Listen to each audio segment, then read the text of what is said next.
Les informations pour ce jeudi 11 mai, bonsoir. Le procès dans l'affaire anticorruption contre Mukesh Valabji et Sarah René n'a pas commencé aujourd'hui comme prévu. Ce matin, au tribunal, le président de la Cour suprême, Ronnie Govinden, a déclaré que le procès ne pouvait pas commencer tant qu'une affaire de récusation intentée contre lui par la défense n'est pas résolue. Le procès de l'affaire anticorruption aurait dû initialement commencer le 11 du mois dernier, mais a été repoussé à aujourd'hui. Au tribunal ce matin, le président de la Cour suprême, Ronnie Govinden, a déclaré que l'affaire de récusation contre lui devrait d'abord être résolue avant que le procès ne puisse commencer. L'affaire de récusation est devant le juge Mohan Boran, qui devrait l'entendre lundi prochain. Ce jour-là, il entendra un appel de la défense contre une décision judiciaire selon laquelle elle ne peut pas apporter de preuves supplémentaires pour soutenir sa cause de récusation. Si la décision de lundi prochain est défavorable à la défense, elle aura à nouveau le droit de faire appel. De son côté, l'avocat de la commission anticorruption a fait savoir devant le tribunal que la commission était prête pour le procès et a déjà convoqué ses témoins.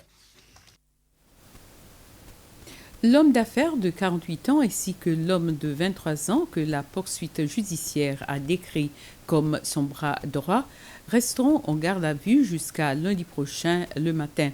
Il s'agit d'un cas de suspicion de blanchiment d'argent porté contre eux. Leur avocat, Basile Loireau, s'est opposé à ce que le tribunal accepte la demande de l'accusation pour un nouveau renvoi au motif qu'il venait de recevoir une copie avant que l'affaire ne soit entendue. Le juge Brassel Adeline a décidé que les deux suspects resteront en garde à vue jusqu'à lundi matin afin que leur avocat ait assez de temps pour examiner cette demande de maintien en garde à vue. À compter de ce lundi, le prix du carburant a augmenté de 44 sous le litre. Il s'agit de la deuxième augmentation du prix du carburant en 3 semaines. La première augmentation du prix du carburant à hauteur de 66 sous s'élève au 17 avril. Cela signifie qu'au cours des 3 dernières semaines, le prix du carburant a augmenté d'1 roupie 10 sous. Le prix du carburant s'élève actuellement à 21 roupies 35 sous. La chef de la direction de CEPEC, Sarah Romain, explique que cette nouvelle augmentation est due à une hausse du prix du carburant sur le marché international.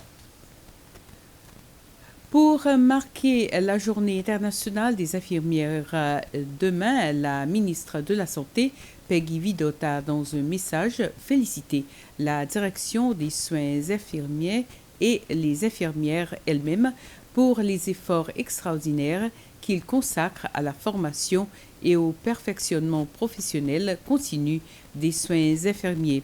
La ministre Peggy Vidot affirme que le thème de cette année, nos infirmières n'ont à venir, choisi par le Conseil international des infirmières, appelle plutôt les infirmières, les responsables de la santé, les responsables politiques et les décideurs à réfléchir aux leçons tirées de la pandémie du Covid-19.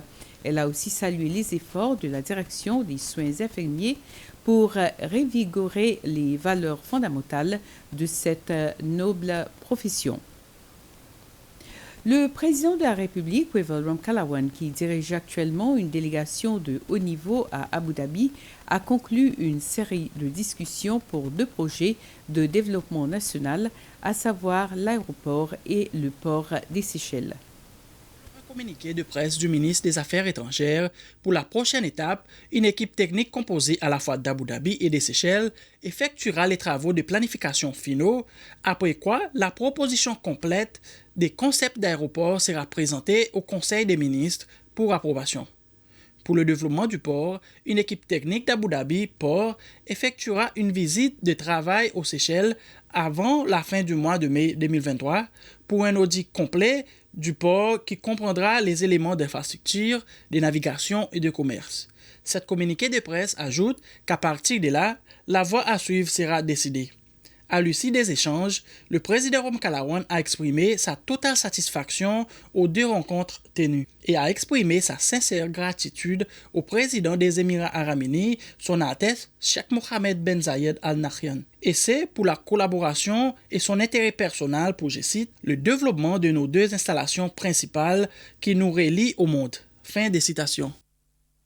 Ainsi termine ce flash. Bonne continuation.